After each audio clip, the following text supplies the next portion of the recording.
22वां chapter है विविध और यह मॉडर्न हिस्ट्री का अंतिम चैप्टर है।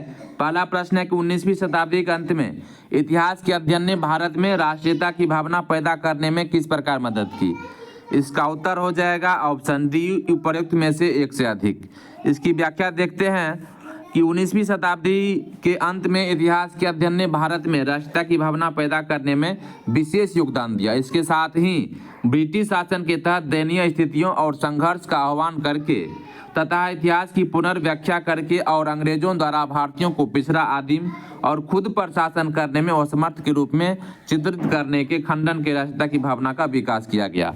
इसके साथ ही भारत के गौरवशाली अतीत के बारे में लिखकर और लोगों से उनकी उपलब्धियों पर गर्व करने का आग्रह किया गया। इसीलिए जो जन जागरूकता का माध्यम भी बनाता, ए, बी और सी तीनों सत्य है। दूसरा प्रश्न है कि 1940 में विनोबा भावे ने व्यक्तिगत सत्याग्रह कहाँ आरंभ किया था। तो ऑप्शन सी हो जाएगा पवनार, महाराष्ट्र में। 17 अक्टूबर 1940 ईस्वी को आचार्य विनोबा भावे ने पवनार, महाराष्ट्र से व्यक्तिगत सत्याग्रह की शुरुआत किया। व्यक्तिगत सत्याग्रह कांग्रेस ने अगस्त प्रस्ताव के विरोध तथा युद्ध में अपने को अलग सिद्ध करने के लिए आरंभ किया था। यह विचारधारा गांधी जी की थी। इस सत्याग्रह को दिल्ली चलो आंदोलन भी कहा गया है। अब अगला प्रश्न देखते हैं जो कि इस साइड में है। अगला प्रश्न है तीसरा प्रश्न कि कैबिनेट मिशन की अध्यक्षता किसके द्वारा की गई थी। तो इसका उत्तर हो जाएगा option D, sir P Lawrence. Cabinet mission 24 मार्च 1946 को दिल्ली आया। इसके अध्यक्ष भारत मंत्री लॉर्ड पैथिक लॉरेंस थे तथा अन्य दो सदस्यों में स्टेफर्ड क्रिप्स नौसेना मंत्री तथा एवी अलेक्जेंडर अध्यक्ष बोर्ड ऑफ ट्रेड थे। चौथा है कि सूची 1 को सूची 2 से मिलाइए। इसका उत्तर डायरेक्ट देखते हैं तो ऑप्शन हो जाएगा सी, यानी कि 2 1 4 3। देखिए कैसे मिलाना है, 2 1 4 3, 2 1 4 3, यानी कि कार्यानंद शर्मा मुंगेर, यदुनंदन शर्मा गया, यमुना कारजी सारण, राहुल सांकृत्यायन अन्नावारी। अब अगला है 5वां प्रश्न कि बाबा ठाकुर दास ने पटना में किस सोसाइटी की स्थापना की थी। तो ऑप्शन बी हो जाएगा रामकृष्ण मिशन सोसाइटी। 1906-07 में बिहार के पटना में बाबा ठाकुर दास ने रामकृष्ण मिशन समाज की स्थापना की। इस मिशन ने गरीबों की मदद करने, महिलाओं की स्थिति में सुधार लाने और अस्पृश्यता और अंधविश्वास के खिलाफ लड़ने के लिए काम किया था। छठा प्रश्न है कि किसने कहा कि जब तक यह तीसरी शक्ति अथवा इंग्लैंड यहाँ है, हमारे सांप्रदायिक मतभेद हमें परेशान करते रहेंगे। ऑप्शन ई हो जाएगा इसका उत्तर। देश में तेजी से गहराते सांप्रदायिक विभाजन के संदर्भ में महात्मा गांधी के चिंतन और विचारों की अहमियत बढ़ जाती है। उनका सपना था स्वाधीनता भारत में एकता, सद्भाव और सौहार्द। जब कभी उन्हें सांप्रदायिक तनाव की कोई सूचना मिलती थी तो वह बहुत विचलित हो जाते थे। गांधी जी ने कहा कि जब तक यह तीसरी शक्ति अथवा इंग्लैंड यहाँ है, हमारे सांप्रदायिक मतभेद हमें परेशान करते रहेंगे। अब अगला प्रश्न को देखते हैं।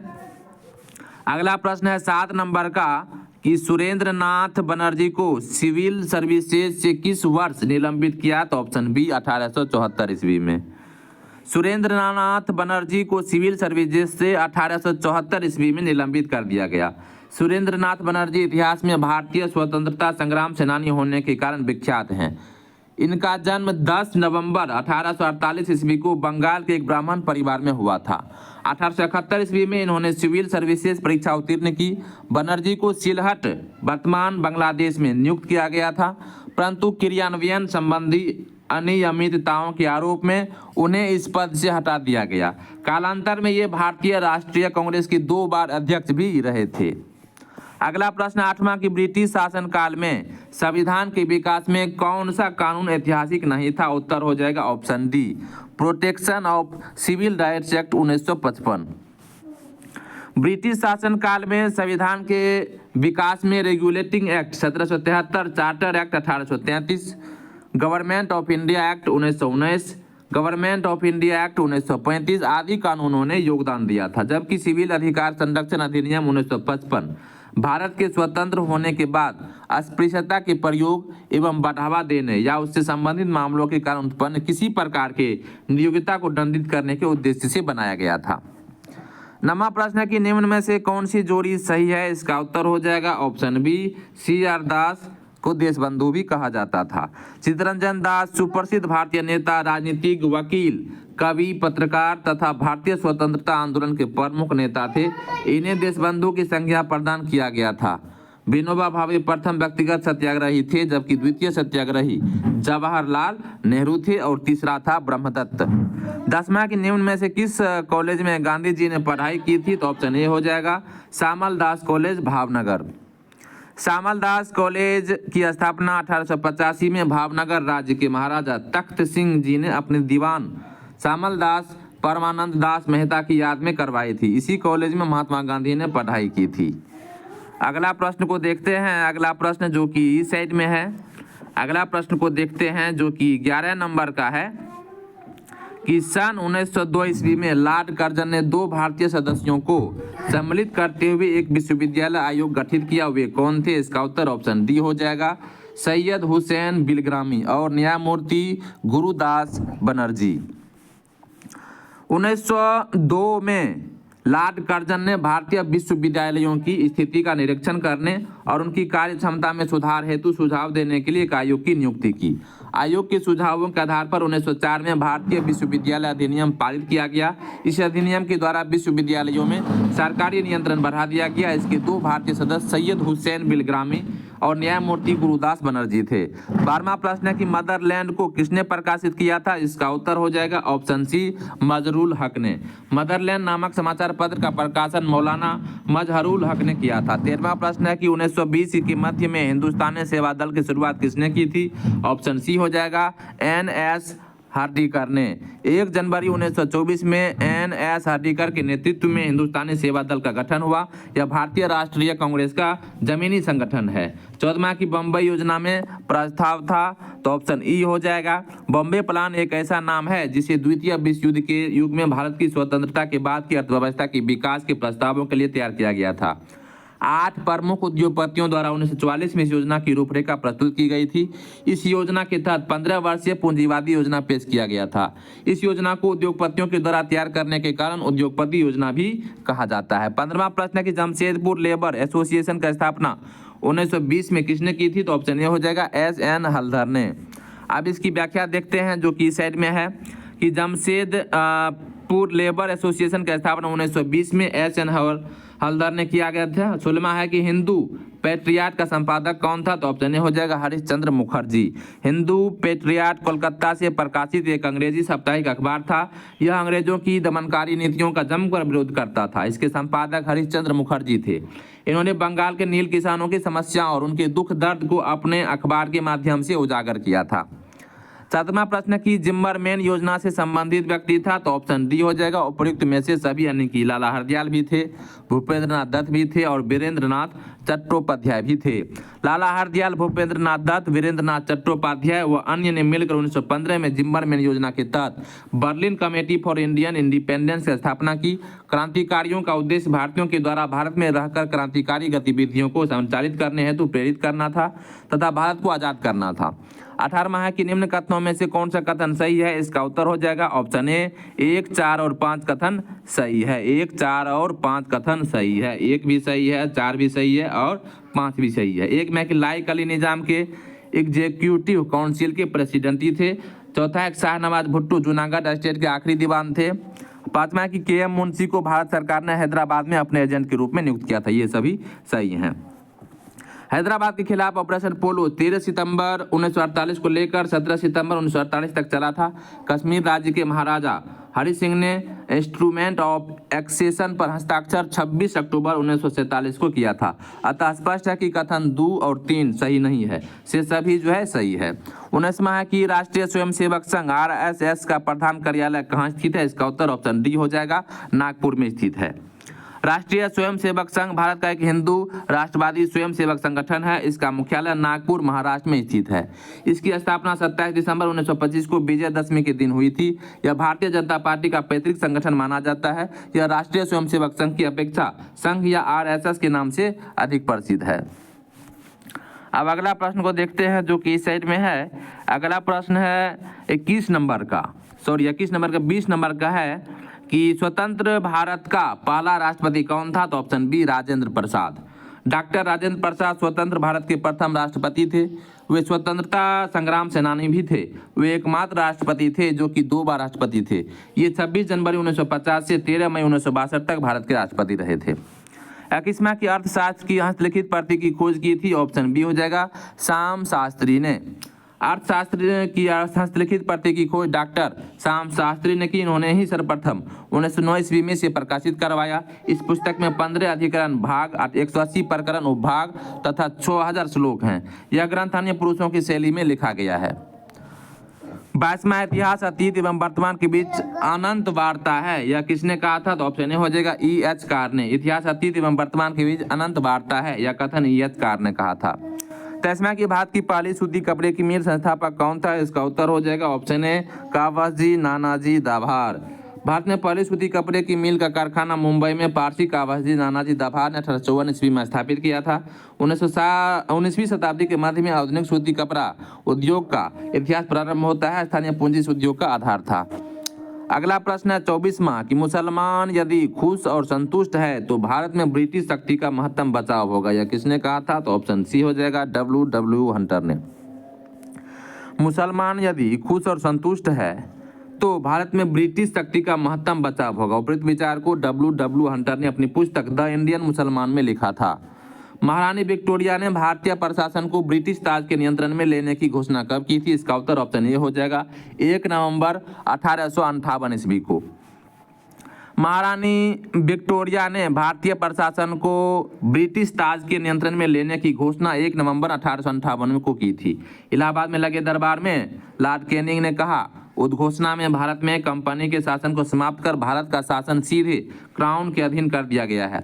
एक भारत मंत्री या सचिव तथा 15 सदस्यों वाली इंडिया काउंसिल की स्थापना की गई। लॉर्ड गवर्नर जनरल कैनिंग को वायसराय की उपाधि प्राप्त हुई थी। अब अगला प्रश्न को देखते हैं। अगला प्रश्न जो है 26वां है कि ट्रेड यूनियन आंदोलन के क्रांतिकारी चरण का समय था। ऑप्शन बी 1926 से 1939।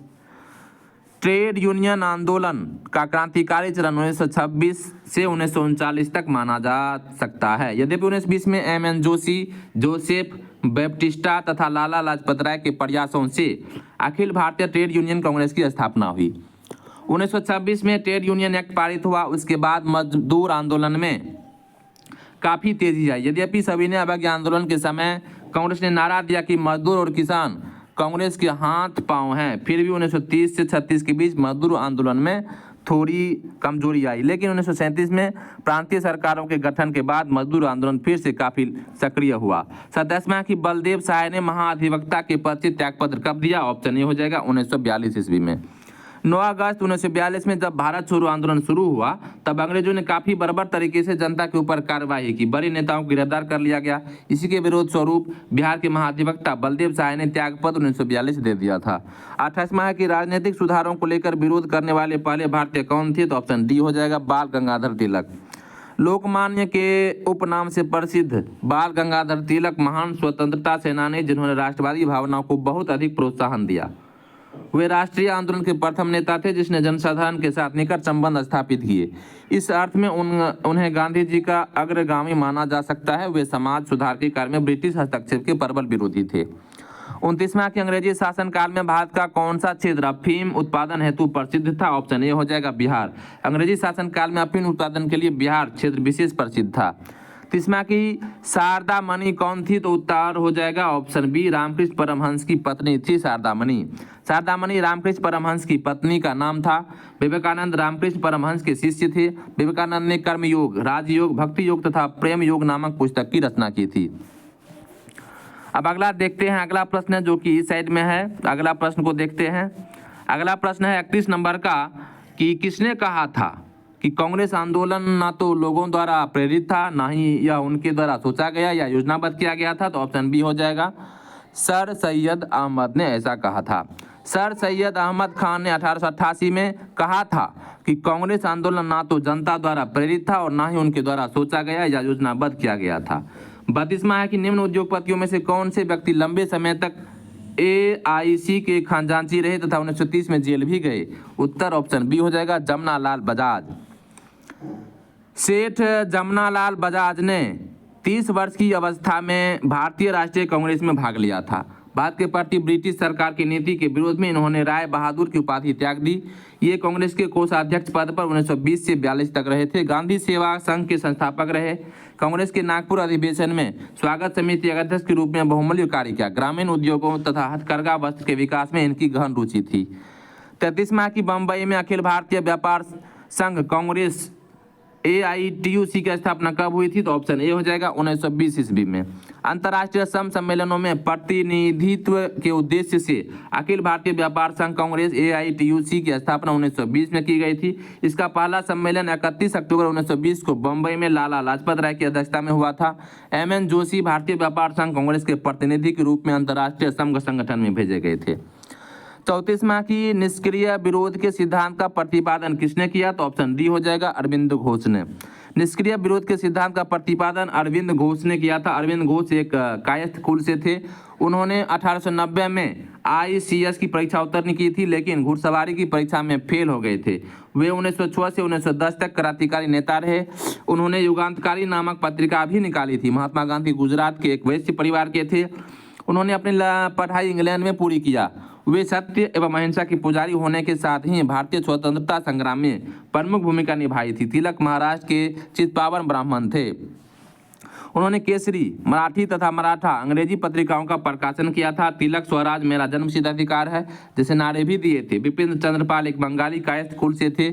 उन्होंने न्यू इंडिया नामक साप्ताहिक पत्रिका तथा वंदे मातरम नामक दैनिक पत्र को निकाला करते थे। इन्होंने असहयोग आंदोलन का विरोध किया था। 35वां की सर्वोदय शब्द का प्रयोग सर्वप्रथम किसने किया था? इसका उत्तर ऑप्शन ए हो जाएगा महात्मा गांधी ने सर्वोदय शब्द का प्रयोग सबसे पहले किया था। सर्वोदय शब्द का सर्वप्रथम प्रयोग महात्मा गांधी द्वारा किया गया था। गांधी जी के अनुसार सर्वोदय से आशय समाज के सबसे अंतिम व्यक्ति के उद्देश्य था। गांधी जी द्वारा सर्वोदय की संकल्पना को रस्किन की अन टू द लास्ट नामक कृति से लिया गया था।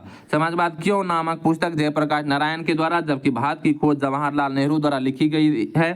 हिंद स्वराज सत्य के साथ मेरे प्रयोग गांधी जी की आत्मकथा, भगवत गीता तथा मंगल प्रभात आदि गांधी जी द्वारा रचित प्रमुख पुस्तकें हैं। विनोबा भावे गांधी जी नेता थे। इनके द्वारा ही भूदान आंदोलन का नेतृत्व किया गया था। भारत संघ इंडियन एसोसिएशन के संस्थापक कौन थे? तो ऑप्शन डी हो जाएगा सुरेंद्रनाथ बनर्जी। 1876 ईस्वी में सुरेंद्रनाथ बनर्जी ने आनंद मोहन बोस के साथ मिलकर कलकत्ता में इंडियन एसोसिएशन यानी कि भारत संघ नामक संस्था का गठन किया था। इस संघ द्वारा इन्होंने वैधानिक आंदोलन का प्रचार किया और 1918 ईस्वी में इंडियन लिबरल फेडरेशन की स्थापना की।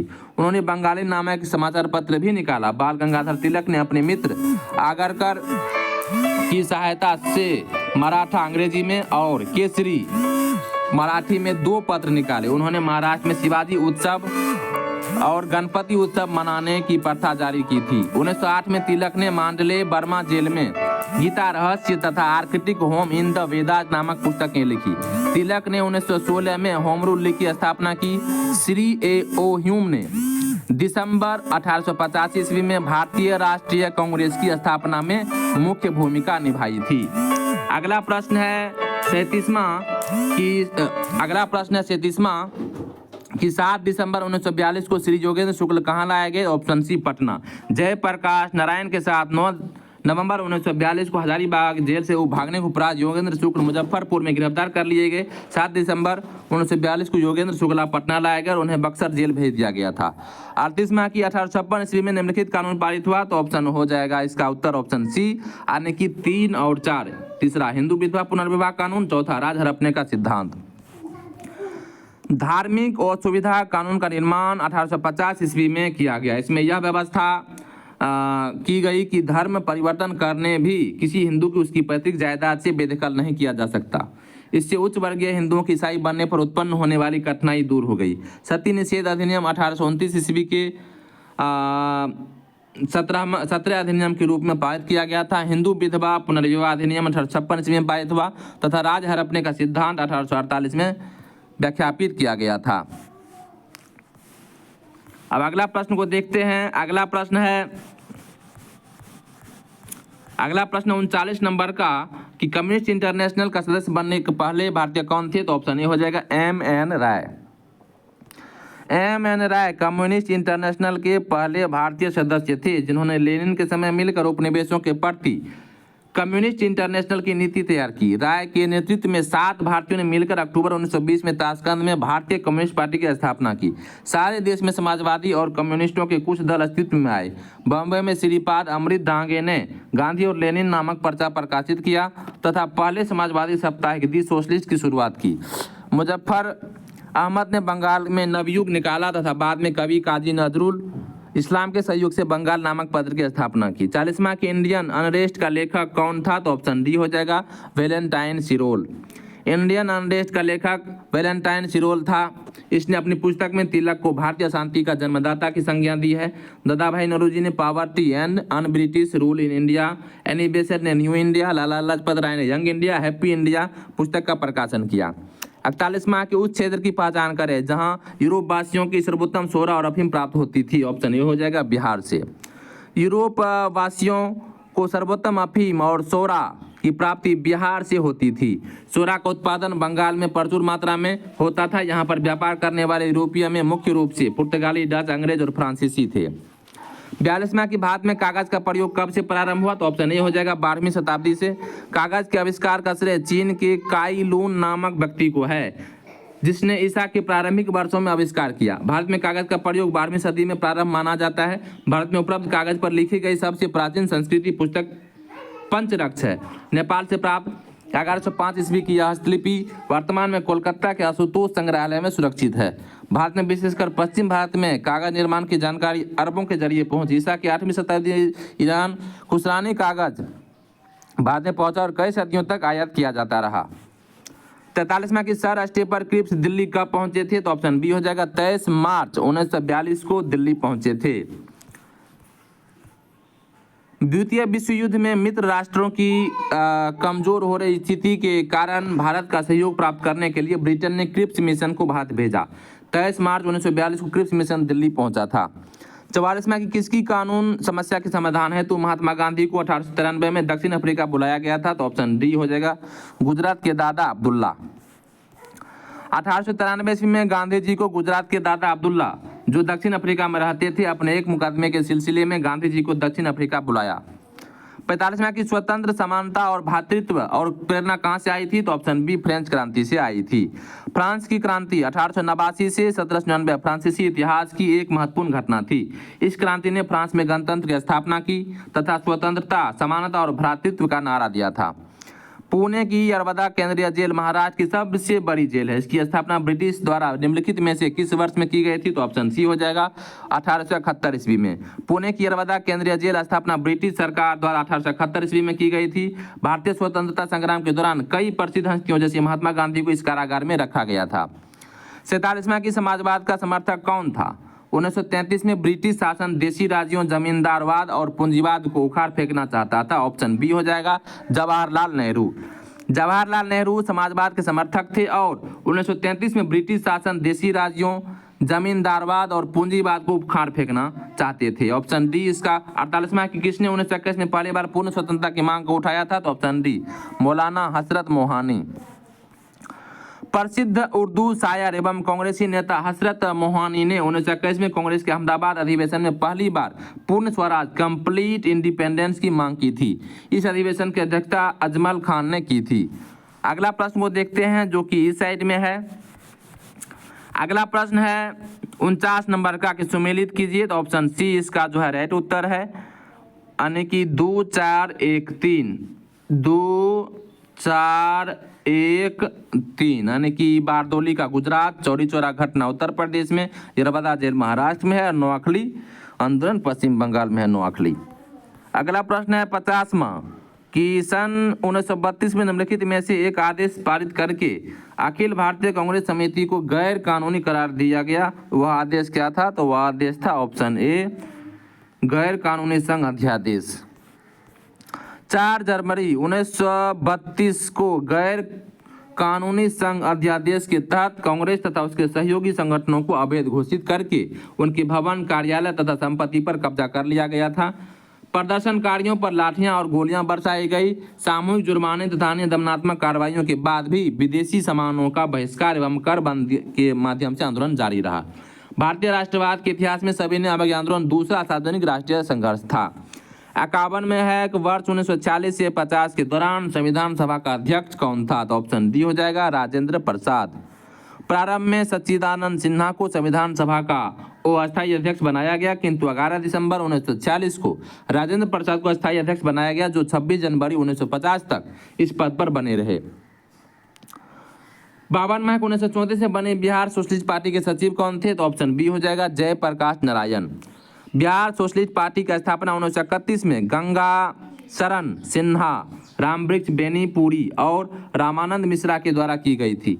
1934 में बिहार सोशलिस्ट पार्टी औपचारिक स्थापना पटना के अंजुमन इस्लामिया हॉल में हुई थी, जिसके अध्यक्ष आचार्य नरेंद्र देव व सचिव जयप्रकाश नारायण थे।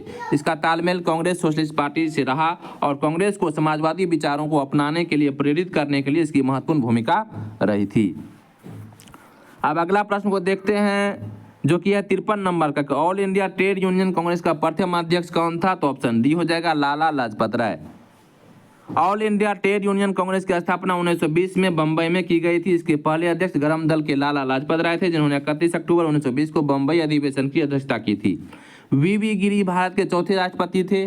S.A. डांगे साम्यवादी विचारक थे, जिन्होंने गांधी बनाम लेनिन नामक एक पुस्तक लिखी। पंडित नेहरू स्वतंत्र भारत के प्रथम प्रधानमंत्री थे। 54 माह की अगस्त 1923 के बनारस हिंदू महासभा के अधिवेशन की अध्यक्षता की थी। तो ऑप्शन ए हो जाएगा स्वामी श्रद्धानंद।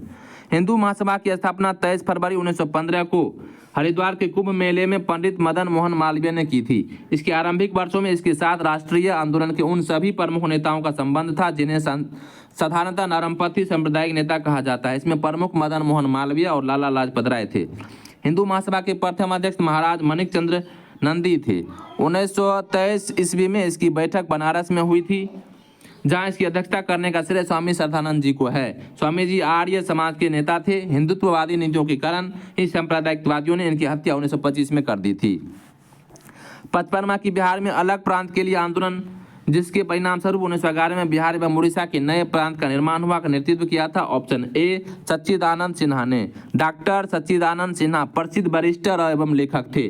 बिहार में अलग प्रांत के लिए जो आंदोलन चला था उसका नेतृत्व इन्होंने किया, जिसके परिणाम स्वरूप 1911 में बिहार एवं उड़ीसा प्रांत का निर्माण हुआ था। भारत के संविधान निर्माण में इनका महत्वपूर्ण योगदान था। ये संविधान सभा के अस्थायी अध्यक्ष थे। डॉक्टर अनुग्रह नारायण सिन्हा का जन्म 1857 ईस्वी में औरंगाबाद जिले में हुआ था। ये आधुनिक बिहार के निर्माताओं में से एक थे। भारत की स्वतंत्रता के समय कांग्रेस अध्यक्ष JB कृपलानी थे। मुंडा विद्रोह का नेतृत्व बिरसा मुंडा ने किया था। 56 माह की किस वर्ष वीडी सावरकर हिंदू महासभा के अध्यक्ष निर्वाचित हुए? ऑप्शन ए हो जाएगा 1938 ईस्वी में। वीडी सावरकर 1938 में अखिल भारतीय हिंदू महासभा के कार्यवती अहमदाबाद में हुए 19वें सत्र के अध्यक्ष चुने गए, जिसके बाद वे पुनः 7 वर्षों के लिए अध्यक्ष चुने गए। 15 अप्रैल 1938 को उन्हें मराठी साहित्य सम्मेलन का अध्यक्ष चुना गया। 13 दिसंबर 1937 को नागपुर की एक जनसभा में उन्होंने अलग पाकिस्तान के लिए चल रहे प्रयासों को असफल करने की प्रेरणा दी थी। अब अगला प्रश्न है, अगला प्रश्न को देखते हैं। अगला प्रश्न है 57 नंबर का। पुनः याद रखें, अब यह झंडा लहरा गया है, यह कभी भी झुकना नहीं चाहिए जब तक एक भी भारतीय पुरुष, महिला या बालक भारत में जीवित रहे। यह किसने कहा था? इसका उत्तर हो जाएगा ऑप्शन बी, यानी कि लाहौर में जवाहरलाल नेहरू ने। 31 दिसंबर 1929 की आधी रात को रावी नदी के तट पर कांग्रेस अध्यक्ष जवाहरलाल नेहरू ने भारतीय स्वतंत्रता को प्रतीक तिरंगा झंडा फहराया और उसके बाद पुनः याद जीवित रहे कही थी। उसके बाद है 58 नंबर का कि लाला लाजपत राय संबंधित रहे थे। तो ऑप्शन सी हो जाएगा ए और बी, यानी कि भारतीय राष्ट्रीय कांग्रेस से, आर्य समाज से भी। लाला लाजपत राय को भारत के महान क्रांतिकारियों में गिना जाता है। ये भारतीय राष्ट्रीय कांग्रेस के गरम दल के प्रमुख नेता तथा पूरे पंजाब के प्रतिनिधि थे। इन्हें पंजाब केसरी की उपाधि प्राप्त हुई। इन्होंने कानून की शिक्षा प्राप्त कर हिसार में वकालत प्रारंभ की, किंतु बाद में स्वामी दयानंद के संपर्क में आने के कारण वे आर्य समाज के प्रबल समर्थक बन गए। साइमन कमीशन के भारत आगमन के विरोध में हुए लाठीचार्ज, चोट के लगने के कारण इनकी मृत्यु हो गई थी। अगला प्रश्न है 59 माह की महात्मा गांधी का जन्म किस वर्ष हुआ था? तो ऑप्शन बी हो जाएगा 1869 ईस्वी में। महात्मा गांधी का जन्म 2 अक्टूबर 1869 को गुजरात के काठियावाड़ में पोरबंदर नामक स्थान में हुआ था। इनका पूरा नाम मोहनदास करमचंद गांधी था। इनके पिता करमचंद गांधी तथा माता पुतलीबाई थी। इनका विवाह 13 वर्ष की आयु में कस्तूरबा के साथ हो गया था। गांधी जी के जन्म दिवस 2 अक्टूबर को प्रति वर्ष भारत में गांधी जयंती के रूप में तथा पूरे विश्व में अंतर्राष्ट्रीय अहिंसा दिवस के रूप में मनाया जाता है। 60वां कि अपने किस कार्यकारिणी कमेटी में कांग्रेस के भू स्वामित्व को समाप्त करने की नीति अपनाई? तो ऑप्शन ए हो जाएगा कार्यकारिणी कमेटी 1937। 1937 ईस्वी की कांग्रेस सरकार ने चुनाव अभियान के दौरान कृषि में सुधार करने का आश्वासन दिया था। इसी के चलते कांग्रेस कार्यकारिणी ने भू सुधारों हेतु व्यापक रणनीति तैयार की और कांग्रेस शासित राज्यों में कृषकों के व्यापक हित में काश्तकारी अधिनियम पारित किए। संयुक्त राज्य प्रांत में 1939 ईस्वी में तथा बिहार एवं उड़ीसा में 1938 में नए काश्तकारी कानून पारित हुए थे। अब अगला प्रश्न को देखते हैं। अगला प्रश्न है, आज के लिए इतना। आज जो है मॉडर्न हिस्ट्री का 22वां अध्याय और संपूर्ण अध्याय खत्म हो गया। तो आज के लिए इतना ही। जय हिंद, जय भारत।